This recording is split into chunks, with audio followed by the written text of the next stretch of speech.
Hello all, my name is Dr. Sridevi Lakhe. I am a consultant dermatologist, cosmetologist and hair transplant doctor currently working with Hair Free and Hair Grow Clinic, Kharadi branch. जैसे भी mostly जो hair transplant के लिए जो patient opt करता है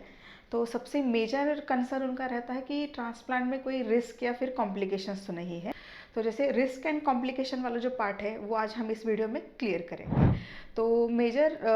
hair transplant procedure जो है एक कॉस्मेटिक प्रोसीजर है जिसमें ऐसा कुछ बॉडी की नीड नहीं है, just for the cosmetic purpose आप हेयर ट्रांसप्लांट के लिए ऑप्ट करते हो और उसकी वजह से कुछ अनटूवर्ड या फिर अनएक्सपेक्टेड कॉम्प्लिकेशंस जो है वो अवॉइड करने के लिए कौन कौन से स्टेप पे हम प्रिकॉशन ले सकते हैं और इनकेस अगर कॉम्प्लिकेशन हो चुका है तो उसका सिवियरिटी हम कैसे कम कर सकते हैं, इसके बारे में आज हम जानकारी लेंगे। सबसे फर्स्ट जो चीज़ मैंने बताई थी कि जब भी आप ट्रांसप्लांट प्लान करते हो, जो भी आपके ऑपरेटिंग डॉक्टर रहते हैं या फिर ऑपरेटिंग टीम रहती है तो उनसे आपको कंसल्ट करना काफ़ी ज़रूरी है। उसी टाइम पे आपको आपका जो भी फिजिकल एग्जामिनेशन रहता है, आपका स्कैल्प एग्जामिनेशन, कुछ हिस्ट्री में पॉइंट्स इंपॉर्टेंट रहते हैं जिससे हम पहले ही जो भी कॉम्प्लिकेशन होने वाले हैं उनको प्रेडिक्ट कर सकते हैं। तो सबसे पहले आपका जो भी आप कंसल्ट करने जाओगे तो उस टाइम पे डॉक्टर आपकी एक बेसिक हिस्ट्री लेते हैं। बेसिक हिस्ट्री में आपका जो भी प्रीवियस कुछ मेडिकल रिकॉर्ड है, जैसे कभी कुछ चीज़ के लिए आपने मेडिकेशन या फिर आप किसी सर्जरी से जा चुके हो या फिर कुछ मेडिकेशन ऐसे रहता है जो कि आप more than 1 month, more than 6 month के लिए लेते हो, तो उसका भी काफ़ी रोल रहता है ट्रांसप्लांट प्लान करने के टाइम पे। सेकंड रहता है कि अगर आपके कुछ मेडिकेशंस पे हो, जैसे कि कुछ पेशेंट एंटी एपिलेप्टिक पे रहता है, एंटी हाइपरटेंसिव रहते हैं, कुछ पेशेंट डायबिटीज़ के लिए मेडिकेशंस लेते रहते हैं, तो उनमें क्या क्या चेंजेस चाहिए और हमें ट्रांसप्लांट के टाइम पे क्या ब्लड वैल्यूज़ चाहिए, उसके लिए हिस्ट्री आपकी काफ़ी इंपॉर्टेंट रहती है। हिस्ट्री के बाद सेकंड पार्ट आता है आपका फिजिकल एग्जामिनेशन। फिजिकल एग्जामिनेशन में एक फर्स्ट एग्जामिनेशन रहता है आपका स्कैल्प प्रॉपर एग्जामिनेशन। तो इस एग्जामिनेशन के टाइम पे डॉक्टर आपका जो भी बॉल्ड एरिया है उससे इवेलुएट करते हैं, साथ साथ में डोनर एरिया आपका एवरेज साइड पे है, नॉर्मल है या फिर अच्छा डोनर एरिया है और आपका रिक्वायरमेंट कैसे रहेगा,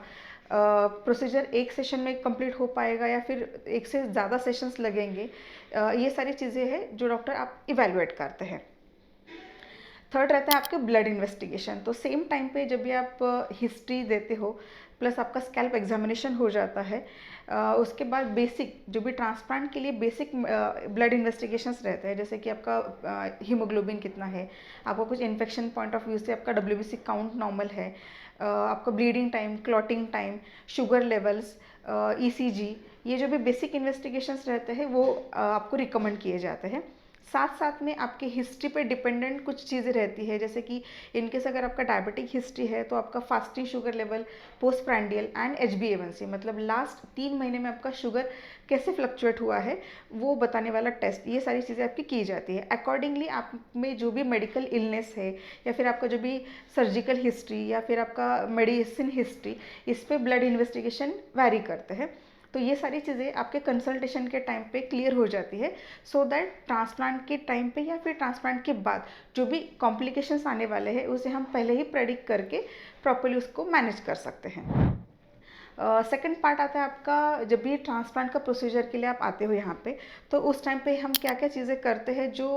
कॉम्प्लिकेशन अवॉइड कर सके या फिर क्या क्या चीज़ें हो सकती है कॉम्प्लिकेशन, वो अभी डिस्कस करेंगे। तो सबसे पहले जब भी आप पेशेंट आता है तो उसका फिर से एक बार शॉर्ट में जो भी हिस्ट्री रहती है फिर से एक बार ली जाती है। सेम टाइम पे आपका जो भी मार्किंग रहती है या फिर लोकल आपका स्कैल्प एग्जामिनेशन, डैंड्रफ के लिए कुछ फॉलिकुलाइटिस है उसके लिए एग्जामिन किया जाता है। उसके बाद एक एनेस्थेसिया जो भी सबसे इम्पॉर्टेंट पार्ट है, जो सबसे लाइफ थ्रेटनिंग कॉम्प्लिकेशन दे सकता है, उसके लिए एक प्रायर हिस्ट्री ली जाती है। तो उसमें आपका जो पास्ट सर्जिकल हिस्ट्री है उसमें माइनर सर्जरी या फिर मेजर सर्जरी, माइनर जैसे कहीं पे आपको स्टिचेस लगे हैं या फिर कुछ दांत के ऑपरेशन जैसे रूट कैनाल, टूथ एक्सट्रैक्शन हुए, वहाँ से लेके कुछ जो मेजर आपके ऑपरेटिव हिस्ट्री हो तो वो आपसे पूछी जाती है। साथ साथ में एक टेस्ट डोज दिया जाता है एनेस्थेसिया का आपके फोर आर्म पे। उस टेस्ट डोज से हमें समझ में आ जाता है कि आप एलर्जिक हो या नहीं हो। उस इन केस अगर आप एलर्जिक हो तो उस केस में अदर ऑल्टरनेटिव्स रहते हैं एनेस्थेसिया के, जो ऑप्ट करके फिर प्रोसीजर प्रोसीड की जा सकती है। अगर आप एलर्जिक नहीं हो तो आपका प्रोसीजर जो है वो विदाउट एनी कॉम्प्लिकेशन हम प्रोसीड कर सकते हैं। जब भी ट्रांसप्लांट स्टार्ट होता है तो उसमें जो भी माइल्ड सबसे कॉमन जो कॉम्प्लिकेशन है, फिर को इफ़ेक्ट बोल सकते हो आप, जो सबसे कॉमन को इफ़ेक्ट है वो है आपका माइल्ड पेन। जब भी हम एनेस्थेसिया के कुछ इनिशियल प्रिक्स लगते हैं तो उस केस में आपको माइल्ड पेन हो सकता है, जो इवेंचुअली सेटल होगा। एंड ये जो माइल्ड पेन रहता है वो मैनेजेबल, उसके साथ जैसे जैसे स्किन वाइब्रेटर्स रहते हैं या फिर अलग टाइप के इंजेक्शंस रहते हैं जिसमें पेन काफ़ी कम रहता है, वो यूज़ किए जाते हैं। ट्रांसप्लांट के टाइम पे जब भी आप पंच करते हो, जब ये प्रोसीजर कम्प्लीटली सुपरफिशियल प्रोसीजर है तो उसमें जो भी ब्लीडिंग है काफ़ी मिनिमल रहता है। और कुछ पेशेंट में जैसे उनका जिनका ब्लीडिंग टाइम, क्लॉटिंग टाइम ज़्यादा है उस केसेस में, या फिर जिनका हाइपरटेंशन का हिस्ट्री है, वैसे पेशेंट में ब्लीडिंग थोड़ा सा ज़्यादा दिख सकता है। वो ब्लीडिंग जो है वो टाइमली मैनेज करना डॉक्टर की रिस्पॉन्सिबिलिटी रहती है। उसके बाद आता है जो भी इमीडिएट पोस्ट ट्रांसप्लांट कॉम्प्लिकेशन के जो भी चांसेस है। तो मोस्ट ऑफ द टाइम्स जो भी कॉम्प्लिकेशंस रहते हैं वो इमीडिएट पोस्ट ट्रांसप्लांट वाला फेज़, जो भी आपका स्किन हीलिंग फेज़ है, तो उसी टाइम पे आते हैं। और ये जो फेज़ रहता है आपका पोस्ट ट्रांसप्लांट डे 1 से लेके अप्रॉक्सीमेटली डे 10 के बीच में आने के चांसेस ज़्यादा रहते हैं। तो इस टाइम पे सबसे मेजर जो को इफेक्ट है, बेसिकली इसे साइड इफेक्ट नहीं, को इफेक्ट रहता है, क्योंकि यूजुअली मोर देन 80% पेशेंट में पोस्ट ट्रांसप्लांट आपके फेस पे स्वेलिंग एक्सपेक्टेड रहता है, क्योंकि जब भी हम एनेस्थेसिया देते हैं वो काफ़ी डाइल्यूटेड फॉर्म में रहता है ताकि आपके स्किन पे एक टाइप का स्ट्रेच दिखे, सो दैट हम जब भी ट्रांसप्लांट के लिए डेंसिटी प्लान करते हैं वो स्ट्रेचिंग इसमें थोड़ा सा लूज रहे, और जब भी आपका एनेस्थेसिया सेटल हो जाता है वो क्लोज होके अल्टीमेटली हम जो भी एक्सपेक्टेड डेंसिटी है वो अचीव कर पाए। सबसे मेजर और जो भी अनएक्सपेक्टेड वाला कॉम्प्लिकेशन है वो है पोस्ट ट्रांसप्लांट इन्फेक्शन। सबसे इम्पॉर्टेंट है पेशेंट का कॉम्प्लायंस। उसमें सबसे इम्पॉर्टेंट चीज़ है कि जो भी पेशेंट को डॉक्टर ने पोस्ट ट्रांसप्लांट जो भी इंस्ट्रक्शंस फॉलो करने के लिए कहा गया है वो आपको प्रॉपरली फॉलो करना है। फर्स्ट 7 to 10 डेज़ का जो क्रुशियल फेज़ रहता है तो उसमें जो भी आपको एंटीबायोटिक रिकमेंड की है तो उनका प्रॉपर डोसिंग आपको कंप्लीट करना है। जब भी आपको स्प्रे करने के लिए या फिर आपके डोनर एरिया की क्लीनिंग के लिए जो भी चीज़ें दी है उनको प्रॉपर हाइजीनिक कंडीशन में ही रखना है। जब भी आप क्लीन करोगे या फिर स्प्रे करोगे, आप मेक श्योर कि आप आपके हाथ अच्छे से धो रहे हो, जो भी बॉटल या फिर आपकी जो भी मेडिकेशंस है प्रॉपर हाइजीनिक जगह पे ही रख रहे हो, सो दैट इन्फेक्शन के चांसेस मिनिमल हो जाए।